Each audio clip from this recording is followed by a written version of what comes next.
les amis, j'espère que vous allez bien. Aujourd'hui, tout de suite, c'est l'info of the day.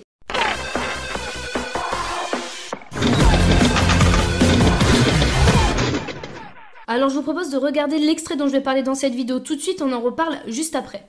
Une question sur le capitanat. En l'absence d'Amandine Henry, c'est un peu remis en jeu. Est-ce que vous avez déjà établi une hiérarchie de ce côté-là et si oui, laquelle?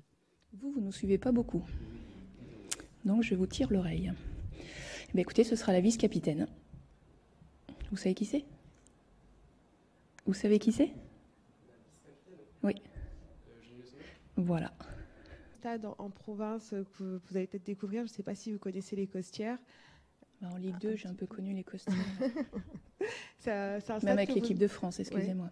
Franchement, sérieusement, donc le mec n'est pas sûr de savoir qui est la vice-capitaine de l'équipe de France, Eugénie Le Sommer. L'autre journaliste demande à Corinne Diacre si elle connaît les Costières, sachant que Corinne Diacre, déjà avec l'équipe de France, connaît les Costières, le stade, et a entraîné Clermont en Ligue 2, donc forcément qu'elle a eu des matchs et qu'elle connaît très bien ce stade. Donc ça veut dire que les journalistes ne sont pas renseignés sur l'historique du football féminin, même l'historique très récent, et qui n'ont pas pris la peine de se renseigner. C'est des journalistes qui ne connaissent pas du tout le football féminin, qui sont peut-être envoyés là par défaut pour couvrir l'événement parce qu'il fallait un petit peu le couvrir.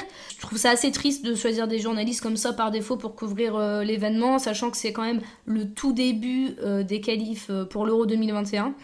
Donc voilà, je voulais savoir, vous, qu'est-ce que vous pensez des journalistes dans cette conférence de presse de Corinne Diacre et en général qui traitent le football féminin? Est-ce que pour vous, il y a assez de journalistes spécialisés, de personnes spécialisées dans le football féminin, ou on en manque encore beaucoup en France? Répondez-moi en commentaire, dites-moi ce que vous en pensez. Moi évidemment, je vous invite à rejoindre la chaîne YouTube ou à nous rejoindre sur le groupe Facebook Foot Féminin Zoom. C'était pas vraiment un coup de gueule, c'est juste c'était mon triste constat d'aujourd'hui. En tout cas, j'espère que vous passerez une bonne journée quand même, bien évidemment. C'était Ludivine, votre spécialiste foot féminin. Ciao!